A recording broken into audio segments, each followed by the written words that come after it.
We need leadership who can put their foot on the ground and tell of those school ground bullies and we will not take that nonsense from you. Welcome to Candid Africa, truthful and unapologetic. I think amongst the things we intend to do is make NAM relevant and sit on a high table with the main players.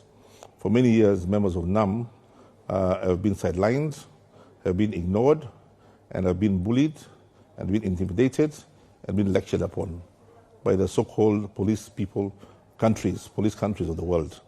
I think the time has come for we are sovereign, independent countries in NAM, all of us by our own rights. I think the time is now right for us to send a very strong message that we cannot continue in the same mannerism we have done for the last 55 years after independence. We have come to age, we are capable of managing our own affairs, and we cannot be told what to do or know what to do. And we should do what is in our interest.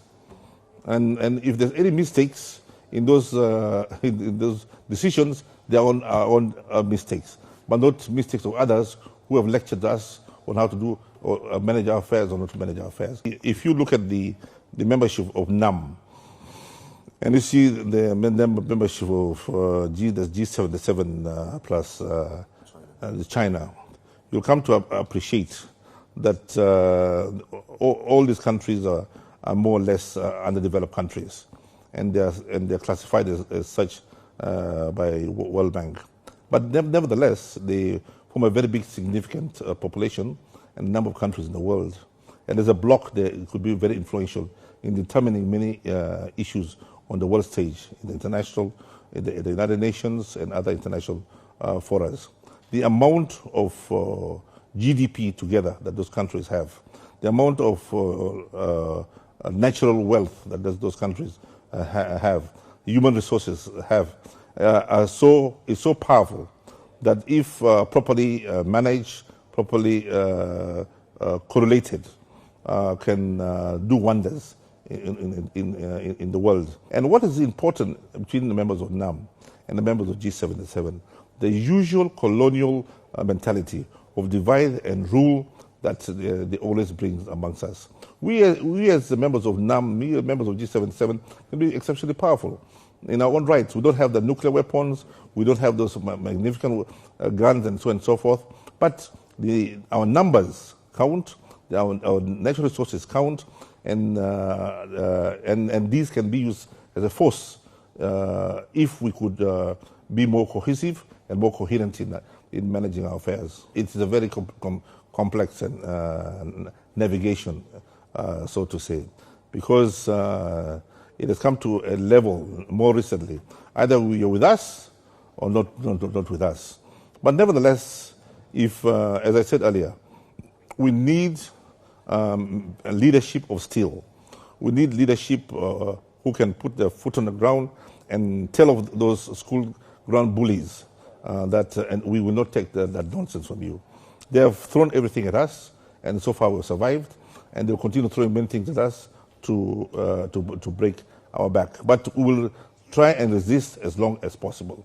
This kind of attitude of bullying, intimidating, finger pointing has to come to an end. We all come from different social backgrounds. We all have different values, different traditions, different ways of life. But we cannot have a universal way of life, a universal tradition. It is virtually impossible. But there are some basic principles that the world over one has to respect. The issue of human rights, we don't have to be lectured about issues of human rights. There's no champion of human rights. Those countries who lecture us about human rights, if you look closer to the issue of human rights, they're worse than ours. If you see that the wars that have caused the world, they have caused more wars since the Second World War than a single country like Uganda. There are more people who have been killed. More people have been killed in their wars than during the Second World War.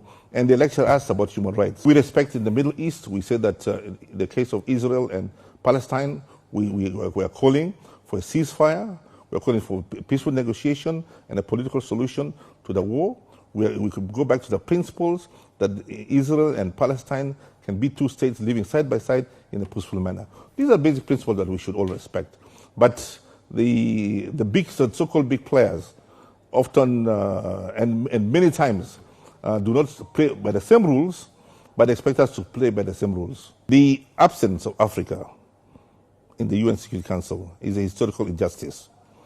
Over 75% of discussions in the Security Council is about Africa. Africa has been deliberately marginalized from being on the table in the UN Security Council. Africa has one position under the C10, under what we have called it as a C10. We have something called the Ozolini Consensus. 2 permanent seats with veto rights in the Security Council. And that's what we want. We don't want anything more, we don't want anything less. There we have it. That has been our candid speech for today. Please feel free to give your opinions in the descriptions below. On this show, we don't tell you how to think or manipulate you. Everybody is open to air the opinion, what you think about the speech. Did you love it? Did you like it? Do you disagree with it? Do you agree with it? Please let us know in the comments below. That's important. Discussing these issues is very important. So with that said, please make sure to like, subscribe, and hit the notification bell.